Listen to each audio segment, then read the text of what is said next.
In 1999, Ford's Mustang SVT Cobra was supposed to set the standard for American muscle until a 50 horsepower shortfall and a 5,300 car recall exposed a humiliating failure. SVT's credibility was in ruins. But inside Ford, Chief Engineer John Coletti gave his team a singular mission: build a car so overbuilt, so brutally effective, it would erase the past and earn the internal codename Terminator.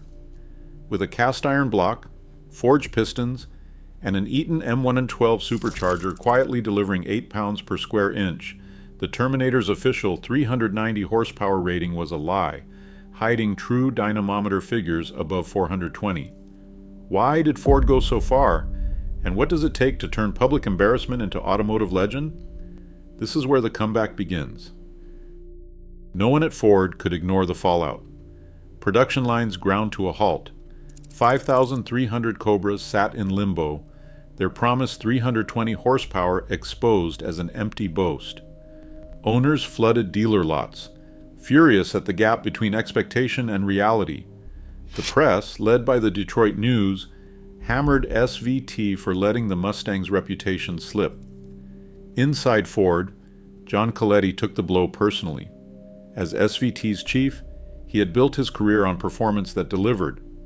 Now his team's credibility was in pieces. Coletti gathered his engineers and made his stance clear. Never again would SVT risk embarrassment. They would build a Mustang so tough, so powerful, it could not be doubted. The project needed a name that captured its mission: Terminator. The code name was not about flash, it was a warning. This car would end doubts, destroy the memory of the recall, and put Ford back on top. For Coletti, it was more than a car.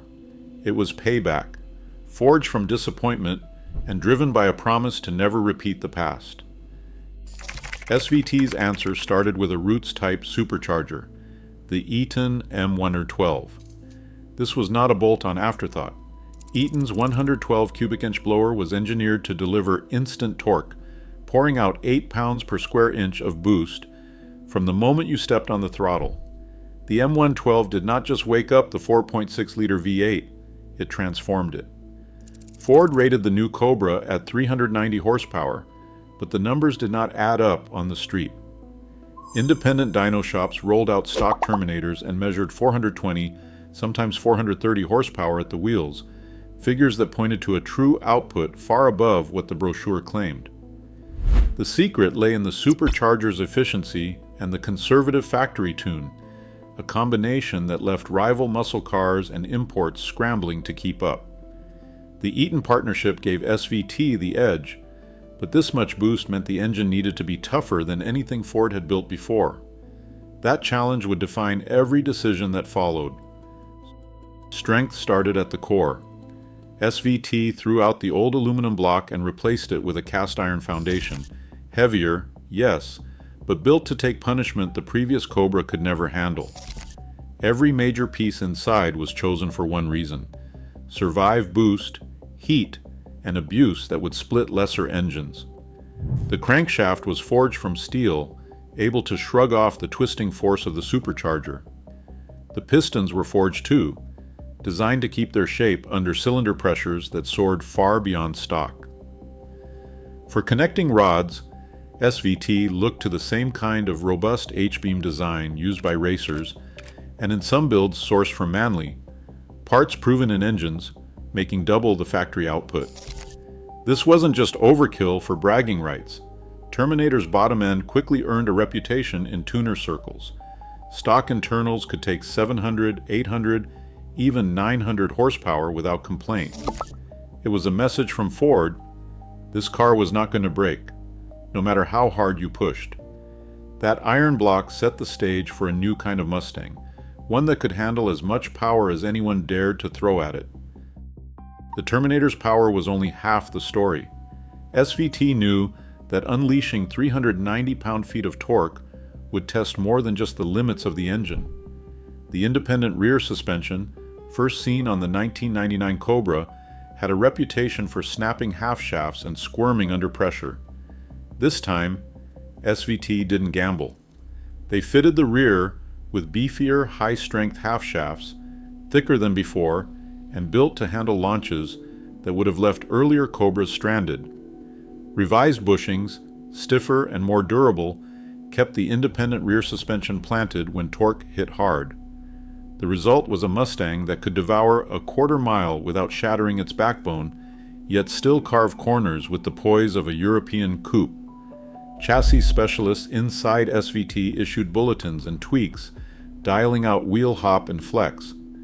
The Terminator's rear end became a symbol of its dual nature, a car at home on the drag strip, but just as eager to attack a winding back road.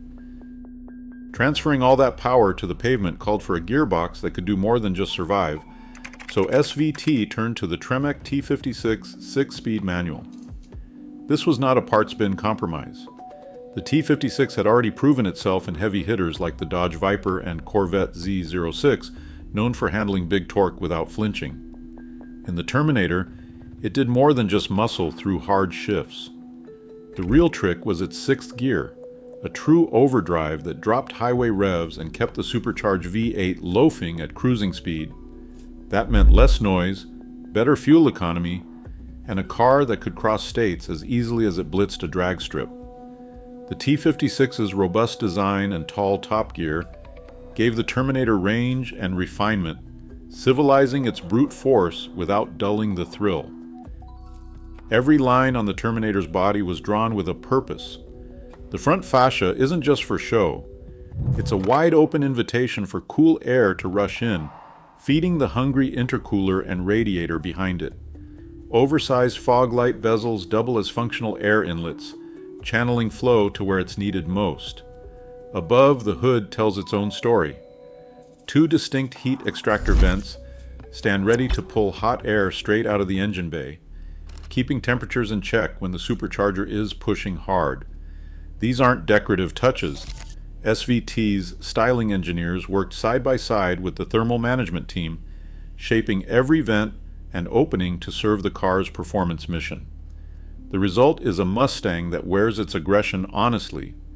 Every scoop, every vent, every line is there to help the car breathe, run cooler, and stay relentless on the street or track. Under the showroom lights, the Mystichrome Cobra didn't just sit there, it shimmered. Ford's special vehicle team wanted to celebrate their 10th anniversary with something that stopped people in their tracks, so they dipped the Terminator in a paint that could never be mistaken for ordinary. Mystichrome was more than a color. It was an experience. Depending on the angle, the body shifted from deep topaz blue to rich violet, sometimes flashing green or even gold.